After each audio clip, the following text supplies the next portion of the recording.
रोशन आनंद sir ने नहीं किया है, उनके फैमिली मेंबर्स ने नहीं किया है, बल्कि पुलिस ने किया है। फैजल खान है वो एक हिपोक्रेट व्यक्ति हैं, कभी भी अपने फायदे के लिए किसी को फंसा सकते हैं, किसी का जान ले सकते हैं, वो कुछ भी he can do anything for his benefit. Khan sir और रोशन आनंद सर मामले में कल यानी 20 जून काफी खास होने वाला है।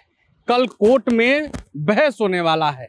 आपको मालूम है कि रोशन आनंद सर जो हाल ही में जेल से छूट कर आए हैं, जिनके भाई की मौत हो गई, वो थाने गए थे एफआईआर दर्ज कराने, लेकिन उनका एफआईआर नहीं दर्ज किया गया। इसके बाद वो आईजी से भी मिलने गए थे। क्या कुछ हुआ था हमने आपको बताया था, लेकिन उनके वकील ने बड़ी जानकारी दी है। रोशन आनंद सर के वकील ने बताया है कि कल 20 जून को कोर्ट में क्या कुछ होने वाला है। जरा आप वकील का ये वीडियो देखिए। अपडेट फिलहाल यही है कि हम लोगों ने जो रोशन आनंद के साथ जिस तरह से उन्होंने आपराधिक कृत करते हुए उसको झूठे केस में फंसाया, जेल तक भेजा, उसके बाद षड्यंत्र करके उनको जेल में मारने की प्रयास की गई। जैसा रोशन आनंद आते ही कहा, हम लोग से भी बताया, सारी बाकियाँ उन्होंने डिस्कस करी। साथ में उन्होंने उनकी भाई की भी हत्या कर दी जाती है, कंस्पिरेसी हैच किया जाता है। आपको खान ग्लोबल स्टडीज में यहीं से अब उनको किडनैप किया जाता है, मतलब कंटिन्यूअस ऑफेंस करते हुए डिफरेंट प्लेसेस पे, और उनकी डेड बॉडी संदिग्ध स्थिति में नेपाल में पाई जाती है। रोशन आनंद एफआईआर भी लॉन्च करने के लिए जाते हैं, घंटों बैठते हैं। जब उनकी एफआईआर नहीं लॉन्च होता है, मुझे बुलाया जाता है, मैंने सारी बातों को क्लियर किया, सारे लीगल एस्पेक्ट्स को बताया कि नहीं, इनकी जुरिडिक्शन है, आपको न्याय हित में इनकी एफआईआर लॉन्च करनी ही चाहिए, इनका कॉन्स्टिट्यूशनल राइट है, स्टैट्यूटरी राइट है, फंडामेंटल राइट्स है, इनको आप डिनाई नहीं कर सकते किसी भी स्थिति में।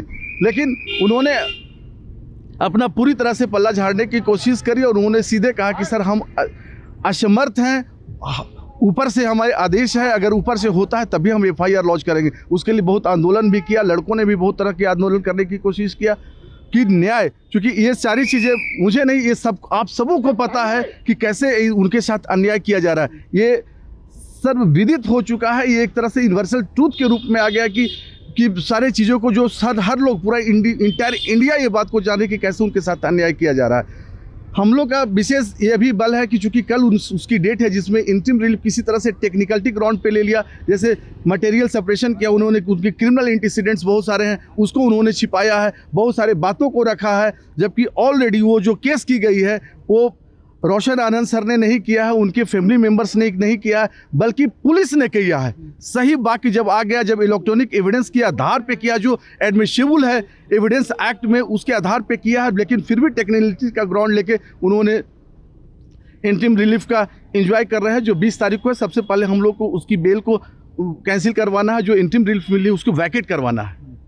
उसके बाद आप एफआईआर भी करेंगे? हाँ, एफआईआर के लिए हम लोग प्रोसीजर कर रहे हैं, अगर उसके बाद भी प्रयास कर रहे हैं, हर अथॉरिटी से मिलके सबको रिप्रेजेंटेशन देके सबको बता रहे हैं, प्रक्रिया भी यही है। उसके बाद भी अगर एफआईआर नहीं लॉन्च होती है तो पहले सीआरपीसी में 156 क्लॉज 3 का प्रोविजन था कि आप लंदन कोर्ट बिलो में जो कंपिटेंट कोर्ट ऑफ जुडिक्शन है सीजे में, उनके यहाँ केस फाइल करके वहाँ से ट्रांसफर आदेश करवा के और एफआईआर लॉन्च हो जाती है। अगर वो नहीं करते हैं तो अब वही चीज़, क्योंकि अब बीएनएस इम्प्लीमेंटेशन में बीएनएसएस आ गया, भारतीय नागरिक सुरक्षा संहिता आ गया है 2023, तो वो उसमें 175 क्लॉज 3 में वही प्रोविजन को डाल दिया गया है, केवल सेक्शंस को चेंज करके 175 क्लॉज, तो उस पर भी हम लोग जाएंगे। लेकिन अभी फिलहाल हम लोग फोकस ये कर रहे हैं कि इमीडिएटली उनकी जो जिस तरह से उन्होंने कोर्ट को मिसलीड करके, कोर्ट में फैक्ट को कंसील करके जो उन्होंने इंटरिम रिलीफ ले लिया, उसको सबसे पहले वैकेट करवाए। विरोध होगा 20 तारीख को? विरोध होगा।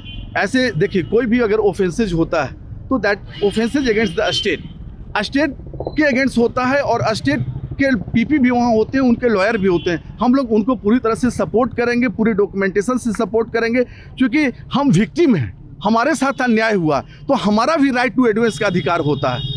हम सारी चीज़ों को उनको बताएंगे, पीपी साहब को भी असिस्ट करेंगे, कोर्ट को भी असिस्ट करेंगे कि आपको न्याय हो सके। देखिए, बीइंग ए लॉयर हमारा क्या ऑब्लिगेशन होता है कि हम उनकी सही बातों को लीगल एस्पेक्ट के साथ रखें, कि उनको न्याय, हम लोग को वहाँ कोर्ट में जब जाते हैं तो हमारा एक ही ऑब्लिगेशन होता है, to produce the real picture with legal aspects for the aids of justice, कि वहाँ से न्याय हो सके। और उनके साथ जो हो रही है, रोशन आनंद के साथ अभी तक जो पूरी तरह से सबको प्राइमा फेसाई जो दिख रहा है कि उनके साथ अन्याय हो रही है, उनको गलत केस में फंसाया जाता है। हाई प्रोफाइल जो लोग हैं वो कहीं ना कहीं से डायरेक्टली फैजल खान को अप्रोच कर रहे हैं, फैजल खान उनको अप्रोच कर रहे हैं, और उनका नेक्सस दिख रहा है, उनका कनेक्शंस दिख रहा है, उनका पावरफुल प्रोफाइल दिख रहा है, ये बहुत सबको, आपको भी, हमें सबको पता है। स्टे वैकेट होगी या ये FIR लॉन्च हो जाएगी इमीडिएटली। नॉन बेलेबल ऑफेंस और कॉग्निजेबल ऑफेंस है, उनकी उसमें अरेस्ट इमीडिएटली, क्योंकि उसके लिए पुलिस को ना ही कोई वारंट ऑफ अरेस्ट की जरूरत है, ना ही as and when the same will be launch और the interim relief will be vacated immediately. Police has the right to arrest at any time at any point of any place. एक चीज़ लेकिन आप लोगों के माध्यम से मैं बताना चाहता हूँ, मुझे बहुत दुख के साथ कहना है कि चूंकि कंटेंट क्रिएट करने के लिए कभी गलत नहीं किया जाए, क्योंकि मैं एक ऑफिसर्स ऑफ द कोर्ट हूँ। देखिए किसी ने यहाँ पे चला दिया है खान सर का ISI से कनेक्शन, रोशन सर के वकील ने लगाया बड़ा आरोप, जबकि ऐसा कुछ नहीं है।